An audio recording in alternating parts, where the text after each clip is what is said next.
The day my neighbor Narita Collins destroyed our community garden, she thought she was making the neighborhood better. By the end of that summer, she would discover she had accidentally erased a piece of history that hundreds of people had spent decades trying to protect. But none of us knew that yet. At the time, it seemed like a simple HOA project. It started on a Saturday morning when I noticed a group of residents gathering near the garden at the entrance of our subdivision. The garden wasn't anything fancy. A few vegetable beds, some flowers, a large oak tree, and several handmade wooden planters built by volunteers over the years. Kids helped plant there every spring. Retirees spent mornings tending flowers. It was one of the few places where neighbors still talked to each other face to face. Narita stood at the center of the crowd holding a set of colorful design boards. As usual, she looked confident and completely certain she was doing the right thing. She explained that the HOA was considering replacing the garden with a modern picnic area. According to her, the space looked outdated, cluttered, and inconsistent with the image of a growing community. Some residents immediately supported the idea. Others weren't sure. I remember looking around and expecting the usual neighborhood debate. Instead, I noticed something that didn't fit. Several older residents weren't arguing at all. They looked frightened. Not annoyed. Not disappointed. Frightened. One woman quietly sat down on a bench and stared at the ground. Another folded her arms and walked away without speaking. Then I saw Mr. Harrison. He was standing near the center flower bed holding an old photograph in his hand. When Narita pointed toward the area she wanted to renovate first, his face went completely pale. A few hours later, during the HOA meeting, Narita officially presented the proposal. Most residents treated it like routine business. Then Mrs. Parker suddenly stood up. Her eyes were filled with tears. She looked directly at Narita and said, "If you do this, you'll destroy something you don't even know exists." The room fell silent. Before anyone could ask what she meant, she grabbed her purse and walked out. Nobody followed her. But I couldn't stop thinking about those words because people don't react that way to a few flower beds. And the next morning, I would discover that someone had already started digging in the exact spot that terrified Mr. Harrison the most. The next morning, I drove straight to the community garden expecting to find a few survey markers, or maybe an HOA notice posted on the entrance board. Instead, I found fresh dirt scattered across the center flower bed. Someone had dug a narrow hole during the night, and then covered it again before sunrise. If I hadn't been looking closely, I probably wouldn't have noticed it. But after seeing the fear on Mr. Harrison's face and hearing Mrs. Parker's warning, every detail suddenly felt important. I walked around the area taking photos with my phone. The disturbed soil was located in the exact section Narita had pointed to during her presentation. That couldn't be a coincidence. Before I could inspect it further, a pickup truck pulled into the parking area. Two contractors stepped out carrying measuring equipment. Behind them came Narita. She greeted them with a smile and immediately began discussing timelines. When I asked what was happening, she told me the HOA wanted to move quickly before construction costs increased. According to her, preliminary work would begin within days. Days. Not weeks. Not months. Days. The speed of it caught me completely off guard.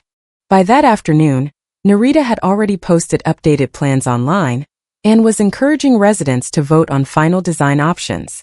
The comments section was filled with support. People loved the idea of a cleaner entrance, new picnic tables, and upgraded landscaping. Every hour that passed seemed to push the project further beyond anyone's ability to stop it. What bothered me most was that the older residents were acting even stranger than before. Mrs. Parker stopped attending community gatherings entirely. Two longtime homeowners who normally volunteered in the garden refused to discuss the project. Even Mr. Harrison became difficult to reach. It was almost as if they were all protecting the same secret without coordinating with each other.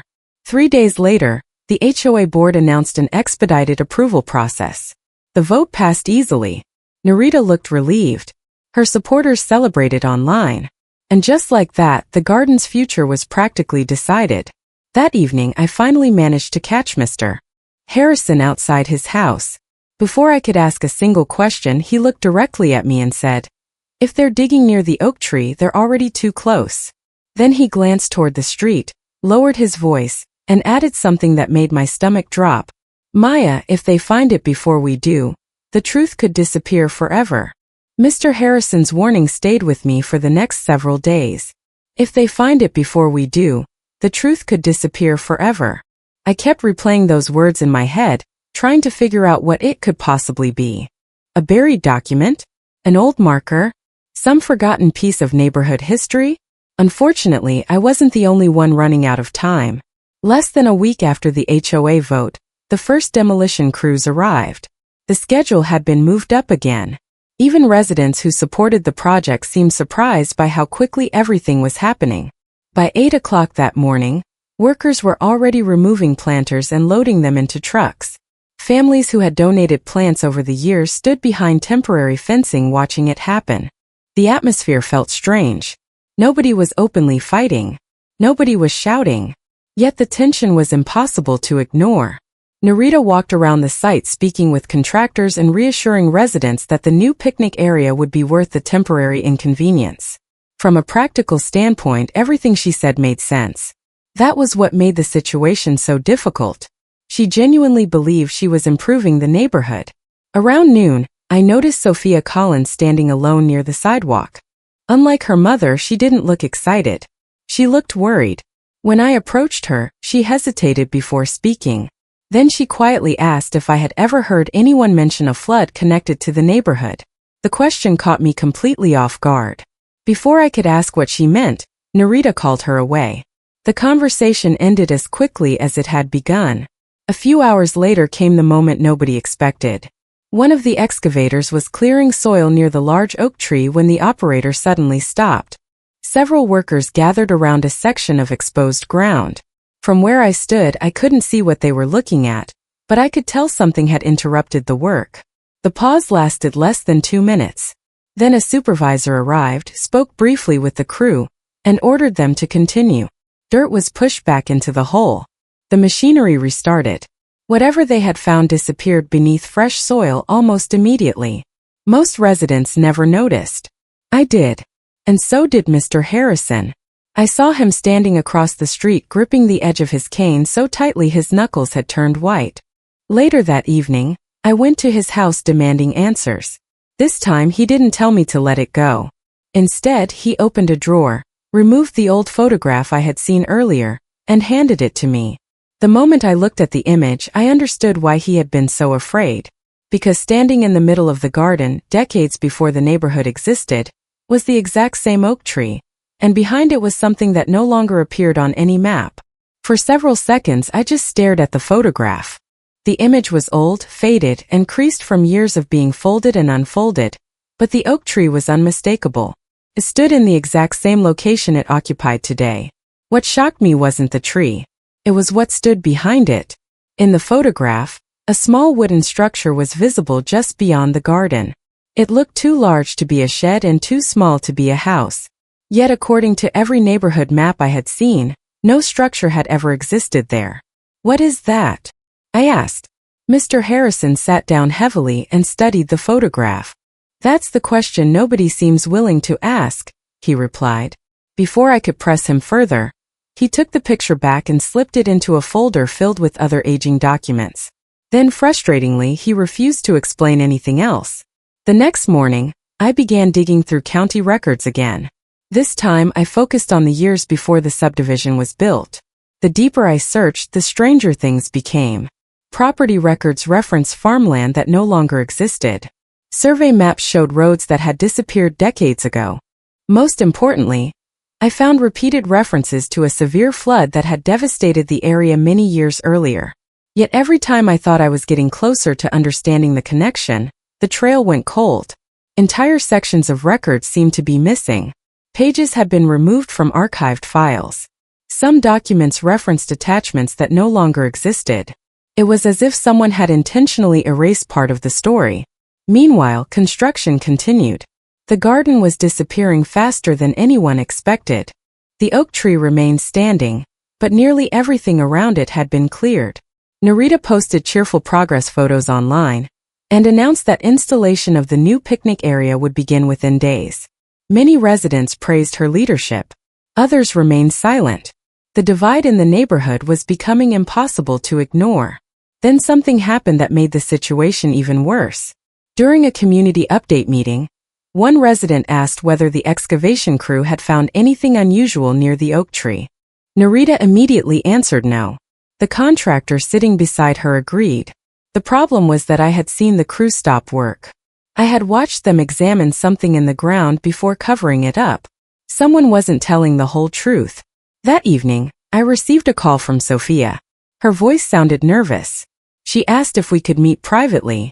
When I agreed, she lowered her voice and said, "I found something in my mom's garage. I don't think she knows it's there. And if I'm right, it explains why everyone keeps talking about the flood." The moment Sophia said she had found something in her mother's garage, I knew this was bigger than a landscaping project. We agreed to meet the next afternoon at a small park outside the neighborhood. When I arrived, she was already waiting on a bench with a weathered cardboard box sitting beside her. She looked nervous enough that she kept checking over her shoulder before speaking. "I wasn't snooping," she said immediately. "I was helping clean out storage shelves." Then she opened the box. Inside were dozens of old papers, photographs, newspaper clippings, and handwritten notes. Most were covered in dust. Some looked like they hadn't been touched in decades. For nearly an hour, we sorted through the contents together. What we found raised more questions than answers. Several newspaper articles described a devastating flood that had struck the area long before our subdivision existed.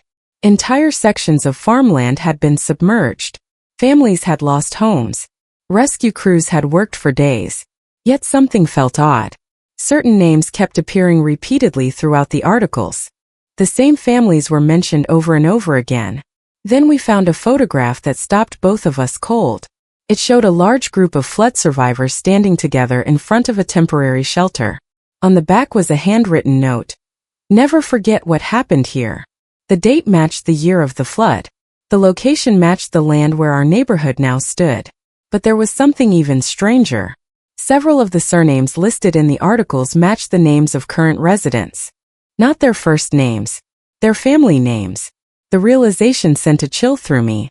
Some of the people living in our neighborhood weren't just residents. Their families had direct ties to whatever happened during that disaster. Suddenly, Mrs. Parker's tears and Mr. Harrison's fear made a lot more sense. Yet one question refused to go away. If the flood was so important to the neighborhood's history, why wasn't anyone talking about it openly? Why did every conversation stop the moment it got too close to the truth? Before we could continue sorting through the box, Sophia pulled out one final item. It was a folded map with several handwritten markings. At the center was a circle drawn around the exact location of the community garden. Next to it, someone had written a short note in red ink. I expected it to explain everything. Instead, it created the biggest mystery yet. The note read, "Memorial site chosen. Future generations must know why." And for the first time since this began, I realized the real question wasn't why Narita wanted to remove the garden. The real question was why so many people had spent decades hiding what it was built to remember. For days, I thought the map Sophia found would finally give us the proof we needed. A handwritten note calling the garden a memorial site sounded like exactly the kind of evidence that could stop the project. Unfortunately, reality turned out to be much less simple. The following week, Narita called for a special HOA meeting to address the growing controversy surrounding the garden.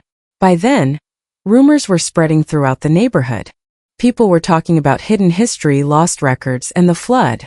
Some residents wanted construction paused until more information could be verified.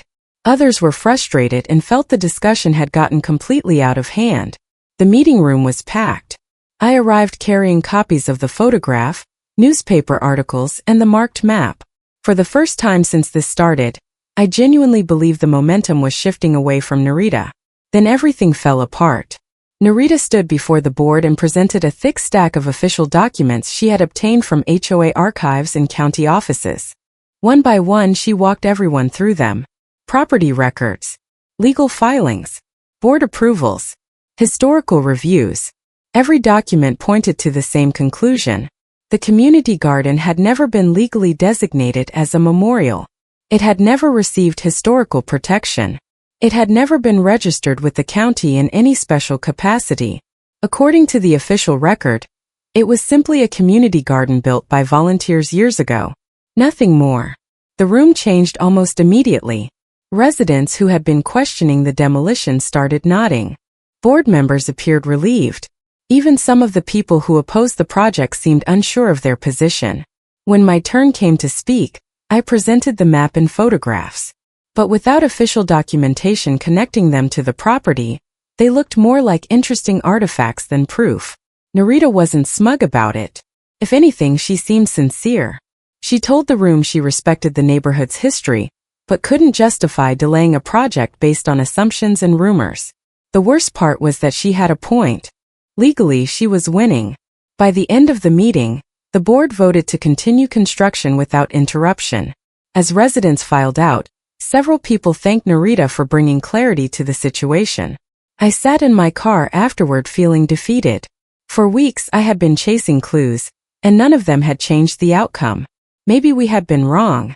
Maybe the garden really was just a garden. Then my phone rang. It was Mr. Harrison. His voice sounded calmer than it had in weeks. "Maya," he said, "I finally found the photograph I couldn't locate." I told him we already had photographs. There was a long pause before he answered. "Not this one. This photograph was taken on the day the memorial was dedicated. And if it's what I think it is, Narita just proved exactly where we need to look." The morning after Mr. Harrison called, I went straight to his house. I expected to see another faded photograph like the ones we had already collected. Instead, he carefully placed a framed picture on his dining room table and stared at it for several seconds before speaking. "I've been looking for this for years," he said. The photograph showed a large crowd gathered around the oak tree. Men, women, and children stood shoulder to shoulder, many holding flowers. At first glance, it looked like an ordinary community event. Then I noticed the date written in the corner. It was taken only a few years after the flood. More importantly, a wooden plaque was visible near the base of the tree. The plaque no longer existed, but part of its inscription could still be read. The final words were clear enough to make my heart race. "So they will never be forgotten." Mr. Harrison opened a folder and removed several handwritten letters. They had belonged to his late wife, who had helped organize neighborhood events decades earlier. One letter described the creation of a memorial garden honoring families affected by the flood. Another referenced a dedication ceremony attended by survivors and their children. Suddenly, the pieces began falling into place. The garden had never been built simply to grow flowers or vegetables. It had been created as a living memorial. Over time, new residents moved in. Original organizers passed away. HOA boards changed. Records disappeared. Eventually, most people forgot why the garden existed in the first place. But the biggest revelation was still coming. Mr. Harrison pointed toward a handwritten note attached to the back of the photograph. The note included a rough sketch of the garden's original layout. Near the oak tree was a small symbol marked with a single word: capsule. For a moment, neither of us spoke. Then he explained what he believed it meant. According to stories he had heard decades earlier, flood survivors had buried a time capsule beneath the memorial site. Inside were letters, photographs, names of affected families, and personal accounts from people who lived through the disaster. The capsule wasn't meant to be opened for generations. It was meant to preserve the memory of what happened after official records faded away. My mind immediately jumped to the excavation near the oak tree. The workers had stopped for a reason. They had seen something. The question was whether it was still there. Later that afternoon, we compared the original sketch to current construction plans. What we discovered sent a shock through both of us. The location marked capsule sat directly beneath the section of ground where the demolition crew had paused before covering the hole again. And for the first time, I realized the workers may have uncovered the neighborhood's biggest secret without knowing what they were looking at. The moment we realized the time capsule's location matched the exact spot where the excavation crew had stopped, everything changed. Up until then, the fight over the garden had mostly been about suspicion, memories, and fragments of evidence. Now we had something tangible. A photograph from the dedication ceremony, letters describing the memorial, a sketch marking the capsule's location. For the first time, we had a story that could be explained to the entire neighborhood. The problem was that construction was still moving forward. If the capsule remained underground, it could be damaged or removed before anyone understood its significance. That evening, I requested time to speak at the next HOA meeting. Word had already spread that new evidence had been discovered, and the room was more crowded than I had ever seen it. Residents lined the walls. Some stood in the doorway. Even people who rarely attended meetings showed up. Narita sat at the front with the board members, looking confused by the sudden attention. When my turn came, I displayed the photograph showing the original dedication ceremony. I explained what Mr. Harrison had uncovered and read portions of the letters describing the memorial garden. The room grew quieter with every piece of evidence. Then Mr. Harrison stood and addressed the crowd himself. Many residents had never heard him speak at a meeting before. He told them about the flood, the families who lost homes, and the promise survivors made to preserve their memories. Several older residents began nodding. Some wiped tears from their eyes. For the first time, people who had remained silent started sharing their own family connections to the disaster. The story was no longer hidden. It was becoming public. What happened next surprised everyone, including me. Narita didn't argue. She didn't accuse anyone of exaggerating. Instead, she admitted she had never heard any of this history before. Looking genuinely shaken, she said she would support a temporary pause in construction until the capsule site could be investigated. It was the first time since the conflict began that she and I had agreed on anything. The board voted to halt work immediately. Relief swept through the room. Felt like a victory. Then one of the contractors stood up from the back row and cleared his throat. He explained that during excavation, workers had indeed encountered a buried metal object near the oak tree. Believing it was construction debris, they had removed it from the ground and placed it in a storage container with other recovered materials. The room went silent, because if that object was the capsule, it wasn't buried beneath the garden anymore. Could be anywhere. And nobody knew whether its contents had survived the excavation process. The room erupted the moment the contractor admitted the metal object had already been removed. For weeks, we had been racing against demolition crews, worried the capsule might be damaged. Now we were facing a different possibility, that it had already been lost.